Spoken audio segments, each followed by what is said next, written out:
দেখেই জিভে জল চলে আসছে, তাই তো। তো এইরকম চিকেন যদি আপনিও খেতে চান করে, তাহলে অবশ্যই ভিডিওটা দেখবেন। ভিডিওটা মিস করলে কিন্তু এরকম চিকেন খেতে পারবেন না। তো সেই জন্য পুরো ভিডিওটা দেখুন আর সাথে থাকুন। আমি স্টেপ বাই স্টেপ সব বলে দেবো কীভাবে আমি চিকেনটা করেছিলাম। তো আমি আদা, পেঁয়াজ, রসুন, শুকনো লঙ্কা আর টমেটো সব কিছু একসঙ্গে নিয়ে নিয়েছি। আর এই যে একে একে মিক্সির মধ্যে মানে পেঁয়াজ, আদা, শুকনো লঙ্কা, টমেটো, ধনে পাতা, একটু যে জিরা, তারপরে মৌরি সামান্য ধনে, সব কিছু একসঙ্গে মানে মশলাটা একটা পেস্ট করে নেব। আর যে আমি সব কিছুই মোটামুটি দিয়ে দিয়েছি। মৌরিটা অবশ্যই দেবেন। আর এই যে মাংসটাও এদিকে ধুয়ে পরিষ্কার করে নিয়ে নুন আর সামান্য হলুদ আর যে বাটা মশলাটা আমি করে রেখেছি, মিক্সিতে করেছি অবশ্যই, ওটা আমি দিয়ে মাংসটা আমি আধা ঘন্টার জন্য ম্যারিনেট করে রেখে দেব। এতে কি হবে, মাংসটা সফট হয় ভালো। আর ওপর থেকে একটু সর্ষের তেল দিয়ে নিতেই হবে, কাঁচা সর্ষের তেলটা।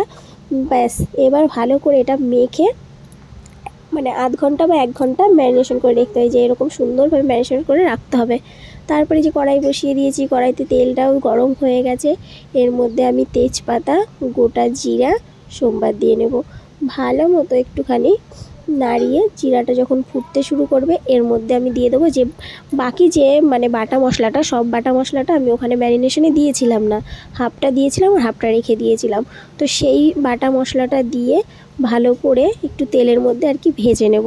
তারপরে আমি স্বাদ মতো এই যে নুন, হলুদ, একটু কাশ্মীরি লঙ্কার গুঁড়ো সব কিছু দিয়ে ভালো করে কষাতে হবে। আর অবশ্যই নাড়তে হবে তেল ছাড়া পর্যন্ত। তারপরে দেখুন কি সুন্দর রঙটা এসছে না। এর মধ্যে অবশ্যই না সামান্য চিনি ফেলে দেবেন, তাহলে কি রঙটা আরও সুন্দর হবে। মানে যে কোনো রান্নাতেই না যদি মানে কষানোর সময়, মশলা কষানোর সময় চিনি দেওয়া হয়, তো বেশ ভালো রঙটা আসে। তারপরে এই যে আমি ম্যারিনেশন করা চিকেনটা দিয়ে ভালো করে মশলাটার সঙ্গে মিশিয়ে নেব।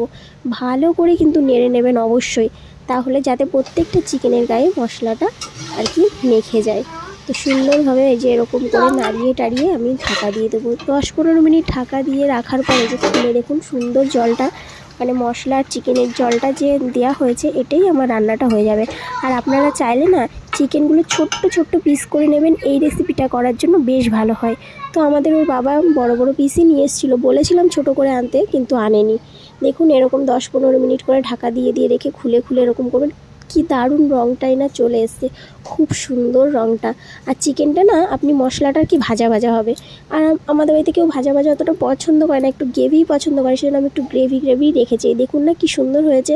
এর রেসিপিটা কেমন লাগলো সবাই অবশ্যই কমেন্ট করে জানাবেন। এর সাথে আমি নান করে নেব, নানের সঙ্গে জাস্ট জমে যাবে, তার সঙ্গে চিকেনটা জাস্ট জমে যাবে। তো আজকের ভিডিওটা এখানেই শেষ করলাম।